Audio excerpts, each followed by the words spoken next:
तो आज जब मैं ये रिकॉर्ड कर रही हूँ ना, तो आज 14 जून है, 14 जून 2026। आज संडे है और मुझे याद है कि संडे का ही दिन था। दोपहर के 1-1:30 बजे 2 बजे शायद ये न्यूज़ आती है that Sushant Singh Rajput has passed away. और उस दिन इतना ज़्यादा खराब, इतना ज़्यादा दुखी शायद ही मैं कभी हुई होंगी। और आई थिंक बहुत सारे ऐसे लोग होंगे जिन्होंने वही सेम चीज़ें महसूस करी होंगी जो उस दिन मैंने महसूस किया था, जो मैंने फील किया था। जो इंसान एक छोटे शहर से आता है, IIT AIEEE क्रैक करता है, बगैर किसी कनेक्शन के, बगैर किसी नेटवर्क के, बगैर किसी बड़े सरनेम के अपनी जगह बनाता है वहाँ पे। सीरियल, शोज, मूवीज, फिर OTT, इन सब जगहों पे काम कर लेता है। And he proves it that your background does not define your future. But 14 June 2020 prove कर देता है your background decides your future. एक इंसान इंटेलिजेंस को कूल बना देता है, अट्रैक्टिव बना देता है and suddenly leaves this planet. ऐसा हो कैसे सकता है? ये सवाल मेरे मन में भी था, बहुत सारे लोगों के मन में भी था। और मेरे दिमाग में क्या था, what I was going through at that moment, उसके लिए हमें एक बहुत ही लंबा चौड़ा वीडियो लगेगा। वो हम कभी अगले साल बनाएंगे। इलैबोरेट करके बताना होगा तो मैं ज़रूर अगले साल ट्राई करूंगी वो बनाने का। क्योंकि सुशांत सिंह राजपूत के जाने से पहले कितने लोग जानते थे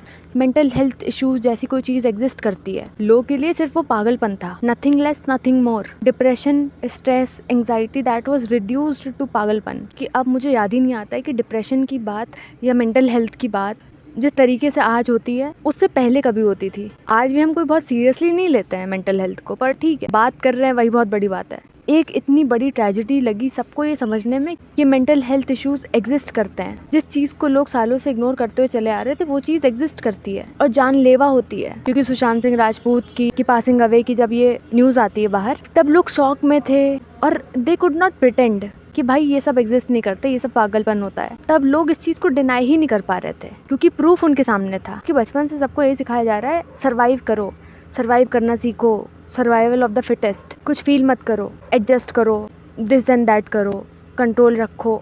और जो भी सबकी अपनी कंडीशनिंग रहती है उस सब में सब लोग सर्वाइव करना सीख जाते हैं। पर फील क्या कर रहे हैं वो सब किसी को समझ में ही नहीं आता है। खुद को ही नहीं समझ में आता तो बाहर वाले को क्या ही समझ में आएगा। हर सोशल कंडीशनिंग में यही बोला जाता है, दुखी हो तो ग्रेटफुल रहो। अगर कोई कंप्लेन कर रहा है, उसकी कंप्लेन सुनने के बजाय या फिर उस कंप्लेन को थोड़ा सा वैलिडेट करने के बजाय ये बोल दिया जाता है कि तुमसे वर्स्ट सिचुएशन में भी लोग हैं, लोगों के पास में तो खाने को नहीं होता है, लोगों के पास में छत नहीं होती है, दिस एंड दैट वाली चीज़ें बता दी जाती हैं, जो कि पूरी तरीके से गलत नहीं है।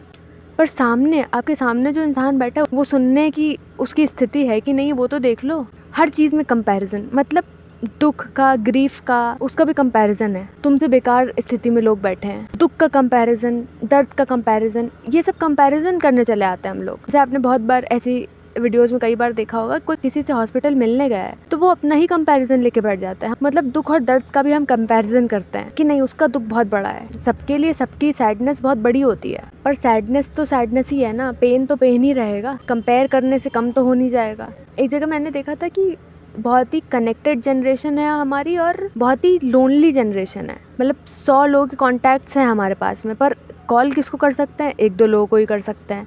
उन लोगों का भी पता नहीं कि कर सकते हैं कि नहीं कर सकते हैं। एक सेलिब्रिटी ने अपने नाश्ते में क्या खाना खाया हमें ये पता रहता है, पर जो स्कूल के दोस्त, हमारा सबसे ज़्यादा क्लोजेस्ट फ्रेंड है, जो घनिष्ठ मित्र है, वो क्या गो थ्रू कर रहा है हमें वही नहीं पता होता। जब सुशांत सिंह राजपूत अपने फैंस से बोलते थे इंस्टाग्राम पे, ट्विटर पे कि मेरी मूवी देखो जा करके, तब कोई सीरियसली नहीं लेता था उन्हें।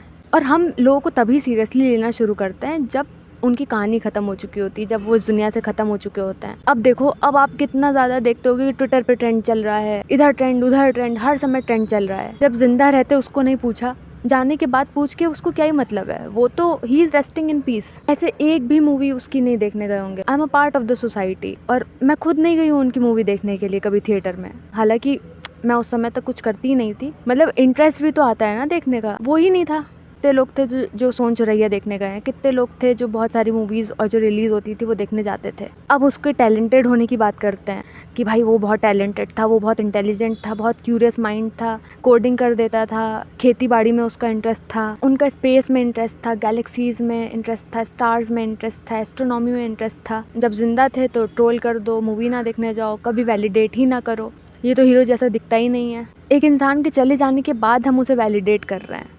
AIEEE उन्होंने क्रैक किया था, ये मुझे तब पता चल रहा है जब वो चले गए और कोई इस दुनिया से जा चुका है, except for making him rest in peace, या फिर भाई उसको छोड़ दो अब। नहीं, मीडिया ने जो हाल किया है ना, the worst thing that could happen to this country right now is media. मतलब मैं ये देख रही हूँ कि कोई इंसान है जो आज ही इस दुनिया से गया है, आप उसके फादर के मुंह में जाकर के माइक घुसेड़ दे रहे हो। आपको कैसा लग रहा है भाई? उसको कैसा लगेगा?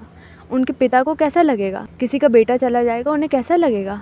एक दिन नहीं हुआ है, अभी अंत्येष्टि नहीं हुई है, दे आर लाइक कि भाई तुम उसके इमेजेस मॉर्फ करके पंखे से लटका के हरे कपड़े से बांध के दिखा रहे हो, वो भी नेशनल मीडिया पे।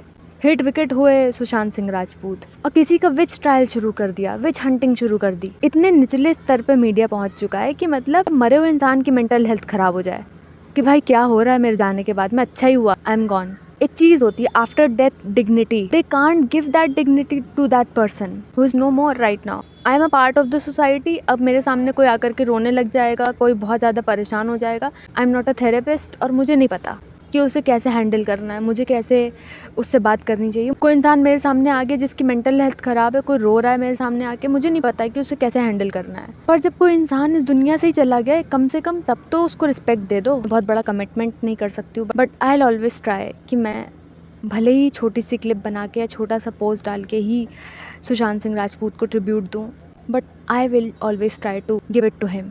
सुशांत सिंह को ट्रिब्यूट देने के लिए at least on 14 June every year, क्योंकि हमें एक मेंटल हेल्थ इशू को समझने के लिए एक बहुत बड़ी ट्रेजेडी लगी है, एक इंसान का सेक्रीफाइस हुआ है। तो मैं अपनी ही बात कर लेती हूँ। मैं अपनी बात की, मैं किसी दिन रो रही हूँ और रोते रोते मैंने इंस्टाग्राम खोल दिया और मैं भूल गई कि मैंने क्यों इंस्टाग्राम खोला था। मैं भूल गई कि मैं किस बात पे रो रही थी। और मेरे दोस्त मुझे यही बोलते हैं कि एस्केप करना कोई तरीका नहीं है, ये डिस्ट्रैक्ट करना खुद को, ये कोई तरीका नहीं है। डिस्ट्रैक्ट करना कोई भी तरीके का सोल्यूशन नहीं होता है। तब समझ में आया कि कुछ ऐसा एग्जिस्ट करता है। मैं लो फील करती थी या मुझे कुछ भी इशू लगता था तो मुझे पता ही नहीं था कि मुझे लग क्या रहा है, मुझे हो क्या रहा है। एक इंसान को अपनी जान गंवानी पड़ी है हमें ये समझाने के लिए कि हम अपने इमोशंस को जो हम फील कर रहे हैं उसको लेबल दे पाएँ।